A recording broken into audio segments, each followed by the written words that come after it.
Você se recorda daquele juiz que motivava manifestações de apoio Brasil afora, boneco inflável e tudo mais? Desmoronou. Você se recorda daquele magistrado que destratava réus, que humilhava advogados de defesa? Está desmoralizado. É sobre a parcialidade de Sérgio Moro, definida ontem pela segunda turma do Supremo Tribunal Federal, que falo no vídeo de hoje.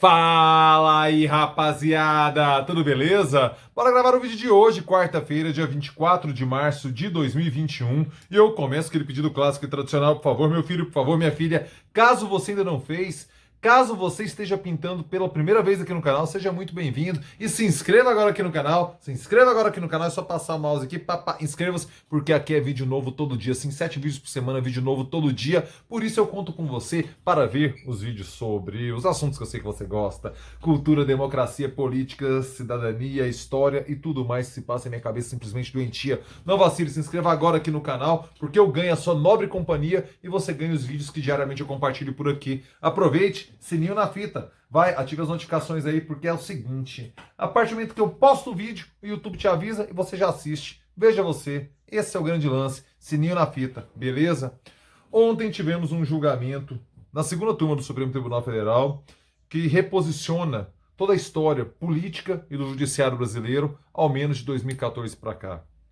Sérgio Moro, sim, o grande ícone da Lava Jato, ele, um juiz símbolo, tantas vezes capa de revista, tantas vezes motivando paixões Brasil afora, tantas vezes figurando em outdoors de apoio Brasil afora, foi considerado parcial no julgamento envolvendo Luiz Inácio Lula da Silva e o caso Triplex.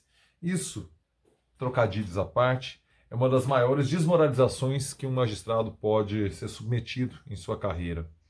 Ele não se declarou suspeito e ele agiu de forma política, ele agiu de forma enviesada no processo de Lula, e isso foi reconhecido pela segunda turma do Supremo Tribunal Federal. Isso anula todo o processo. Desde a colheita de provas, desde de tudo, volta para o zero o processo envolvendo Sérgio Moro, envolvendo Lula. Sérgio Moro foi o juiz do Triplex. E isso tem sim, embora ontem o Supremo tenha avaliado exclusivamente a questão do Triplex, existem leituras do judiciário, e os ministros colocaram isso, tal, não sei o quê, mas existem interpretações de que a suspeição de Sérgio Moro contaminaria também outros processos envolvendo Lula, porque ali seria uma questão pessoal de Moro com Lula. Logo, ele não poderia ser juiz do caso, o que eu pessoalmente concordo. Tem alguns pontos ali que a gente tem que... Ontem foi uma questão muito interessante da gente analisar, porque o que estava realmente em jogo, né? O que o habeas corpus da defesa de Lula pediu para que fosse avaliado. Eu vou colocar isso primeiro para depois entrar nos votos, né, nas principais manifestações ali do ministro Nunes Marques, Cássio Nunes Marques, a réplica de Gilmar Mendes e depois a reconsideração de Carmen Lúcia. Mas primeiro eu quero colocar para você, antes disso, né, o ponto zero. Aqui tem vários textos linkados na descrição do vídeo para você compreender mais, se aprofundar mais. Deixa eu contar aqui quantos textos eu vou botar hoje para você não ficar de preguiça aí. 1, 2, 3, 4, 5, 6, 7, 8 textos, 8 links aqui embaixo para você clicar, ler, refletir e mandar seu comentário, beleza? Então eu me fio aqui no artigo publicado hoje pela professora de Direito da Fundação Getúlio Vargas e coordenadora do Supremo em Pauta, que é um grupo de estudos da Getúlio Vargas, que se debruça, se dedica exclusivamente às questões do Supremo Tribunal Federal, o que eu acho sensacional, que existam intelectuais, existam acadêmicos dedicados a isso. Parabéns à FGV por tocar esse grupo. E a professora Heloísa Machado de Almeida, uma especialista em Supremo Tribunal Federal, por ser de uma faculdade conceituada como a Getúlio Vargas, e dentro da Getúlio Vargas, dentro da cadeira de Direito, dentro do curso de Direito, responsável pela coordenadora do Supremo em Pauta, ela elencou quais são os pontos principais para a gente observar. O que a defesa do Lula questionou sobre a parcialidade de Moro? Esses são os pontos que a professora Heloísa coloca.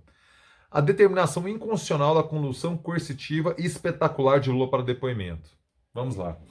Naquela circunstância, a professora Heloísa coloca que Lula sequer tinha sido intimado para depor. Então, você faz uma condução coercitiva quando recebe uma intimação e não cumpre.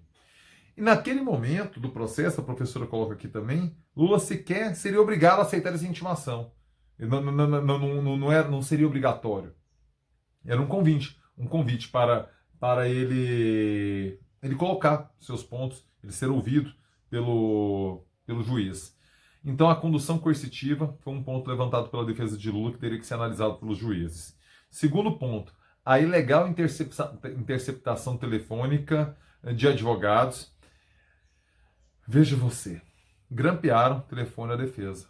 Qual a possibilidade de você exercer o contraditório, exercer ampla defesa, quando o telefone do seu advogado é grampeado? Quer prova maior de parcialidade que isso? De um Estado policialesco? De algo de fazer inveja à KGB? Ou à CIA? Para não falar que eu sou paga-pau de americano e desconheço a arapongagem também promovida pelos Estados Unidos por meio da CIA, por meio da KGB e tantos outros mecanismos. Aqui a gente tem a nossa ABIN, fuleira, mas também araponga. Outro ponto. A divulgação dos termos de colaboração premiada de Palocci às vésperas das eleições. Na iminência do primeiro turno, os caras divulgam. Os caras não, o cara, seja o Muro, divulga a delação de Palocci, que o próprio Ministério Público reconhecia que era frágil e depois não foi totalmente aceita. Longe de me achar que Palocci é inocente, ele reconheceu os seus erros, devolveu o dinheiro, inclusive. Agora, o time, a politização do uso dessa delação é inconteste. Divulga-se depois da eleição para tentar preservar o resultado das urnas, mas não. Havia um interesse político de Sérgio Moro, sim. Havia uma preferência político-partidária explicitada depois quando ele próprio vira ministro, vira agente político do governo de Jair Bolsonaro. Uai, vamos ignorar agora a história? Aqui não. Aqui não. Aqui não. Outro ponto que a professora elenca. O fato de o juiz ter condenado Lula. Lula favoreceu a eleição do governo, o qual mesmo depois iria compor como ministro. Esses são os pontos que a defesa de Lula mencionou para avaliação da suspeição, como argumentos de suspeição de Moro, que o Supremo ontem, a segunda turma, reconheceu por 3-2, como sim, argumentos válidos, e o juiz Sérgio Moro é um juiz parcial, não agiu de acordo com decoro, com distanciamento entre as partes, para julgar os argumentos e tirar a sua sentença. Não fez. O Supremo Tribunal Federal que fala isso. Além de incompetente, que o Fachin já havia reconhecido, parcial, agora a segunda turma reconheceu. Primeiro voto, a gente recorda que naquela circunstância estava 2-2. Antes, lá em 2018, Fachin e Carmen Lúcia já haviam se manifestado contra a suspeição de Sérgio Moro, estava 2-0, a turma são 5 ministros. Nesse meio tempo, Celso Mello aposentou, Cássio Nunes Marques entrou, o Lewandowski e o Gilmar manifestaram seus votos agora, recentemente, há 2 semanas, pela suspeição de Sérgio Moro, 2-2, Cássio Nunes Marques pediu vistas. Quando ele pede vistas, Carmen Lúcia levanta o dedo e fala assim, eu quero me reposicionar. Enquanto não se tem a conclusão, não é comum, mas é possível, é permitido que o juiz faça isso. Nunes Marques, de forma até surpreendente, o mundo político achava que ele votaria pela suspeição de Sérgio Moro. Cássio Nunes Marques não pega esse caminho. Ele faz uma argumentação que não toca nesses pontos aqui. E a professora Heloísa Marques coloca um fato muito interessante aqui, como ela destaca essa decisão de Cássio Nunes Marques. Ele coloca em seu voto, Nunes Marques considerou que todos os fatos levantados pelas defesas já estavam preclusos, isto é, impossíveis de serem analisados por já terem sido analisados, já terem sido objeto de apreciação em uma série de recursos, ainda que o Supremo nunca tenha se debruçado sobre o argumento da suspeição de Moro. Então, assim, o que aconteceu com o voto de Nunes Marques, ele foi realmente compreendido como algo inusitado e até de fragilidade. E aí a gente vê, então assim, os técnicos que avaliam o Supremo consideram frágeis os argumentos usados por Nunes Marques. E aí eu tenho que fazer a crítica a Gilmar Mendes. Não gostei daquela fala que ele coloca logo em seguida. Eu acho que perde um pouco a cordialidade que eu acho que o Brasil precisa resgatar no trato público. Eu achei Gilmar Mendes muito irritado. E ali caberia ao presidente da turma chamar de volta, pedir calma às pessoas que estavam participando do debate e tudo mais. Contudo, quem estava exaltado naquele contexto era justamente o presidente, Gilmar Mendes. Logo, era uma situação dúbia, né? Em que o presidente estava exaltado, falou algumas coisas, deu algumas grosserias para Nunes Marques, que eu acho que não precisava, sabe? Poderia discordar em outro tom, mas Gilmar Mendes realmente ele sempre gostou dos holofotes, sempre gostou do microfone, sempre teve aquele tipo, aquela forma de se comunicar muito midiática, muito eloquente. E é preciso reconhecer, dono de uma belíssima retórica, dono de uma belíssima capacidade argumentativa. Só que ontem eu acho que o Gilmar Mendes extrapolou o tom. E aí eu preciso louvar a coragem de Carmen Lúcia também. Porque uma das coisas que eu mais admiro no ser humano, principalmente nas pessoas que têm função pública, participam do debate público, é reconhecer o equívoco, reconhecer o erro. Falar assim, eu não tinha a compreensão dos fatos que tenho hoje. Naquele contexto eu estava equivocado. Eu acho isso uma grande virtude. Uma das mais nobres virtudes. Você reconhecer equívoco. E foi o que a ministra Carmen Lúcia fez ontem. Ela reconheceu que o contexto de 2018 não é o contexto de 21. A percepção que ela tinha do papel de Sérgio Moro em 18 não é a percepção que ela tem do papel de Sérgio Moro em 2021. E por isso ela mudou o voto. Parabéns. Reconheço. Eu concordo com a perspectiva dela hoje, discordo da de 2018. Mas mesmo que discordasse da de hoje, eu iria reconhecer a sua coragem de mudar posicionamento. Admiro muito pessoas que não são estanques, não pegam a verdade de um contexto e querem botar isso com a verdade universal. O contexto é o contexto é tudo, cara. O contexto é tudo. Se a gente soubesse o que a gente sabe hoje, a gente faria, não erraria tudo exatamente igual, como diz Humberto Gessler. A gente erraria, mas diferente. Por quê? Porque a gente já sabe das consequências. A gente nunca mergulha no mesmo rio duas vezes, né? A gente nunca mergulha no mesmo rio duas vezes. E gostei do posicionamento de Carmen Lúcia. Eu acho que a pessoa pública que se pauta pelo descompromisso com equívoco, ela tende a tomar decisões mais exitosas, porque sabe que pode ser reconsiderada ali na frente caso a sua perspectiva mude. E a perspectiva de Carmen Lúcia mudou, e por isso eu louvo a sua coragem de assumir, a sua humildade de assumir que não gozava de todas as informações que hoje ela goza, que hoje ela tem em mãos para avaliar a postura de Sérgio Moro. Para a perspectiva política, Lula se fortalece, Bolsonaro, num contexto macro, não só por isso, mas um contexto macro que envolve crise econômica, crise sanitária pandêmica, agressões, tudo que é lado, incompetência gerencial e Lula fortalecido pós reconhecimento da parcialidade de Sérgio Moro pelo Supremo Tribunal Federal, Bolsonaro tem uma derrota política. Sérgio Moro, então, nem se fala. Tem a impressão que o público lavajatista não vai se importar com isso. Porque depois de tudo que sabemos, com a Vaza Jato, com a Operação Spoofing, se o pessoal ainda é lavajatista, tem a impressão que demora mais, ou talvez nunca, inclusive, para reconhecer que os fins não justificam os meios. Não estamos falando de que não houve corrupção e de que Lula é inocente. Estamos falando que ele não teve um julgamento justo. Estamos falando que Moro, primeiro Fachin, Moro não era o juiz que teria que julgar isso. E agora a segunda turma, que Moro não agiu com imparcialidade ao analisar as provas levantadas pelo Ministério Público contra Lula. A não analisar os argumentos da defesa a favor de Lula. É disso que estamos falando. E aí, quando a gente não tem justiça, quando os juízes já entram na causa determinados a certo objetivo, não tem justiça. A Declaração dos Direitos do Homem, da ONU, já fala disso. Todo ser humano tem direito a um julgamento justo, de um juiz imparcial. Moro não foi. Moro não foi, e o Supremo Tribunal Federal disse isso ontem.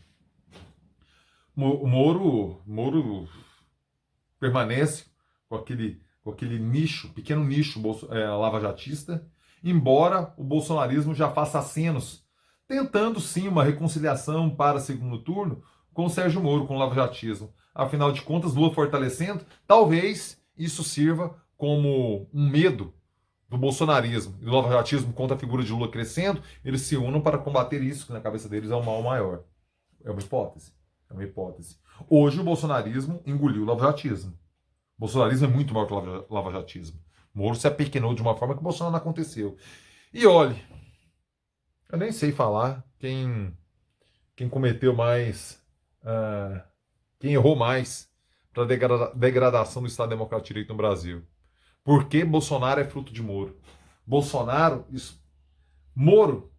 é fruto de Moro. Moro escolheu servir Bolsonaro.